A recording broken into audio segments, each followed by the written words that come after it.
Bom, estou de volta com a parte 2 agora. Vamos relacionar as roldanas ou polias a essa força de tração. Essas roldanas ou polias, elas vão ser o agente facilitador da aplicação da força para colocar corpos em movimento. Então observem, determinação da força de tração associando polias. Vamos pegar um exemplo primeiro sem a polia, depois vamos inseri-la. Então observem, ó. Considerem que duas pessoas pretendem elevar diversas malas para o segundo andar de um prédio. Para evitar subir e descer as escadas várias vezes, uma delas propõe elevar as bagagens utilizando uma corda. Por segurança, a pessoa que está no apartamento prende-se pela cintura ao parapeito da janela e puxa a corda no qual seu colega amarrou as bagagens. Então, ó, levando em consideração que a corda utilizada é ideal, ou seja, inextensível de massa desprezível, a, a força da corda, o peso dela não vai influenciar na força de tração. Podemos representar os pares de ação e reação relativos às forças de tração conforme a imagem. É possível notar que existem dois pares de ação-reação. O primeiro é entre a mala e a corda, aqui embaixo, ó, onde amarra na mala, e entre a corda e a pessoa aqui em cima, que puxa o sistema. Como partimos do pressuposto de que a corda é ideal, essas forças apresentam todas o mesmo módulo. Então, ó, a força de tração da corda é aplicada sobre a mala com sentido para cima e sobre a pessoa que a puxa com sentido para baixo. Por isso que ela se amarrou aqui no parapeito, tá? Porque dependendo do peso dessa mala aqui, na hora que ela for aplicar a força, ela é elevada. Por quê? Porque tem uma reação de tração aqui, ó. Então tem que tomar cuidado.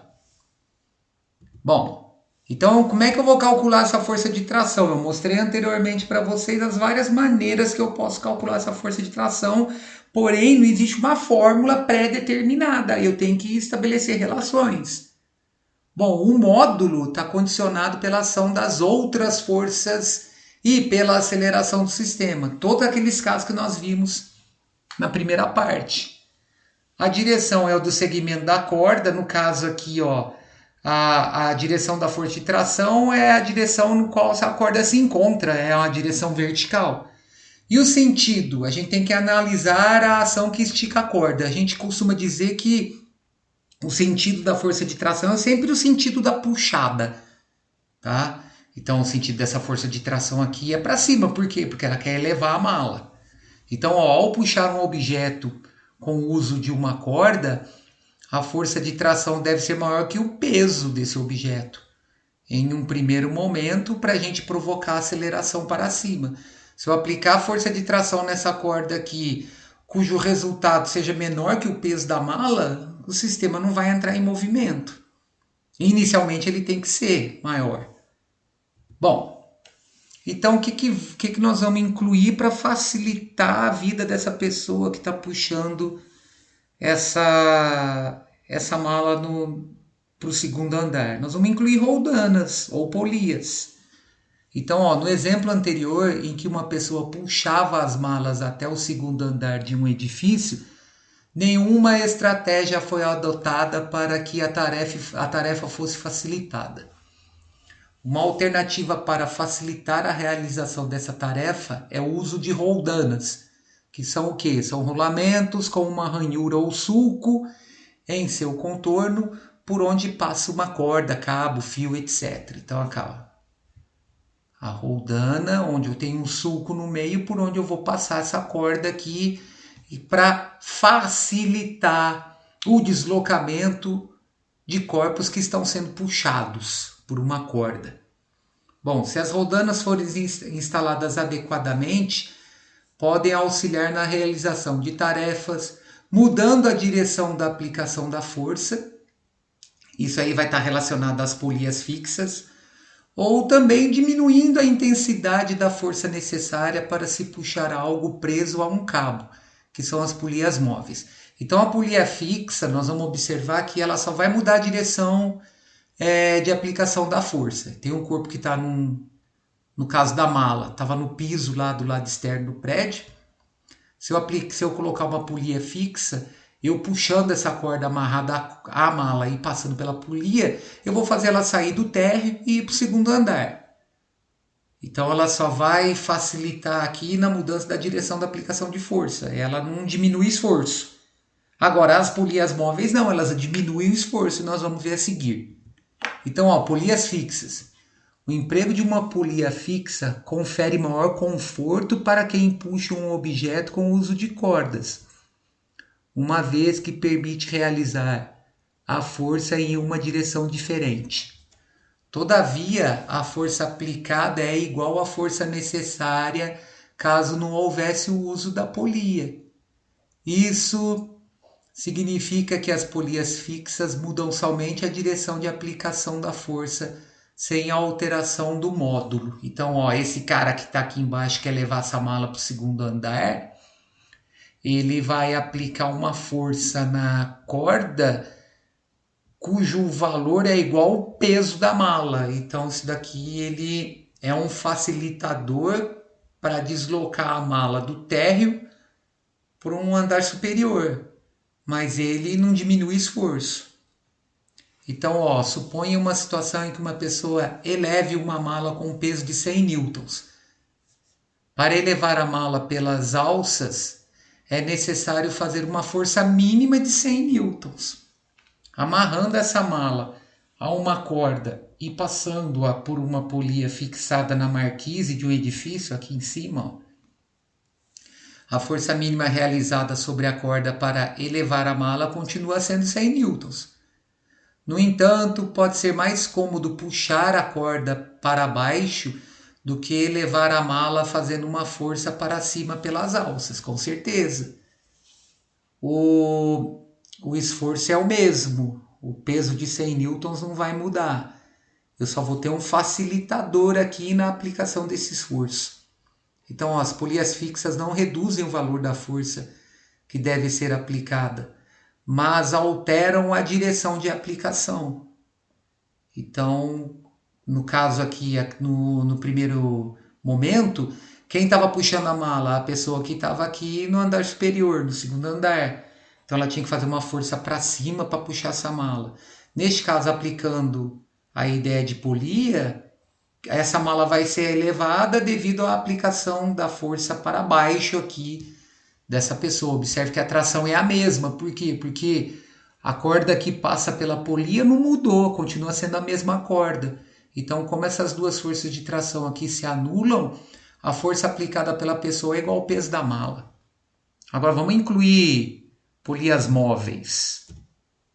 Então, ó, as polias móveis, ao contrário das polias fixas, alteram a intensidade da força que deve ser aplicada.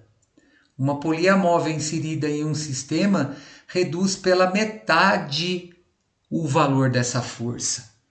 Ou seja, ela, além de ser facilitador, ela faz com que o agente realize um menor esforço. É fácil de entender porque que ela divide pela metade a aplicação da força. Ó, vamos analisar a figura aqui antes de eu continuar o texto. Então, ó, na mala, o que nós temos? Uma força-peso para baixo que é relacionada à massa dela. E aqui para cima eu tenho uma polia móvel presa à alça da mala que faz com que este cabo aqui que passe por essa polia se divida em dois. Então a relação que eu tiro aqui numa condição de equilíbrio dinâmico, o peso da mala é igual a 2 vezes a força de tração. Ou seja, a tração é o peso dividido por 2. Acabou meu problema, facilitou a minha vida. Então, quanto mais polias móveis eu insiro nesse sistema, maior é a quantidade de divisão por 2 que eu vou ter nesse sistema. Certo? Então, ó, considere na situação anterior que a mala será elevada pela pessoa que está no segundo andar do edifício, utilizando uma polia móvel conforme a imagem. Nessa situação, a força-peso da mala é equilibrada por 2 forças de tração. Uma delas aplicada sobre a marquise do edifício, que é onde a corda está fixada, e a outra sustentada pela pessoa, nessa extremidade aqui dela. Logo, a força aplicada pela pessoa vai ser igual a força peso dividido por 2. É só analisar aqui, ó. É só analisar aqui. Na mala, o que eu tenho? Vertical para baixo, peso. Vertical para cima, duas forças de tração. Então, 2T igual a P. Essa força de tração é a força que a pessoa aplica. Ou seja, F igual a P sobre 2. Então, as polias móveis reduzem o valor da força que deve ser aplicada. Então, usando a ideia de 100 newtons lá, ó, se a mala tem peso de 100 newton, a pessoa aplica apenas a metade da força para elevar a mala. Isto é, ela faz uma força sobre a corda com uma intensidade de 50. Se eu tivesse duas polias móveis, eu ia dividir por 4. Se eu tivesse 3 polias móveis, eu ia dividir por 8. Porque cada polia móvel divide por 2. Então, uma divide por 2, duas divide por 2, divide por 2, ou seja, divide por 4. 3 divide 3 vezes por 2, divide por 8. Beleza? Então, olha só que eu posso generalizar esse esqueminha aí. Ó. Inserindo mais uma polia móvel no sistema, a força necessária para elevar a mala se reduz novamente pela metade. Então, cada polia móvel eu divido a força por 2, conforme apresentado na figura ao lado. Então, neste caso, para duas roldanas móveis, a força aplicada é o peso do corpo aqui, dividido por 2 vezes 2, porque eu tenho duas polias móveis. Ó, vamos analisar, ó. Neste caso aqui, nessa condição, a força-peso ela vai ser igual a duas forças de tração. Então, a tração no cabo 1 é a metade do peso. Aqui, ó, a tração no cabo 1, que é a metade do peso, vai estar relacionada a duas trações 2, então vai dar 1/4 do peso. Então eu posso generalizar, se eu inserir N roldanas móveis no sistema, a força aplicada vai ser o peso do corpo que vai ser elevado, dividido por 2 elevado a N, onde esse N representa o número de roldanas ou polias móveis que eu tenho no sistema. Então, por isso que eu falei, se eu colocar 3 polias móveis, eu vou ter a força-peso dividido por 8. Por quê? Porque vai ficar 2 ao cubo aqui no denominador. Então, quanto maior o número de polias móveis utilizadas em um sistema, menor é a intensidade da força que deve ser aplicada, ou seja, menor é o esforço que eu faço.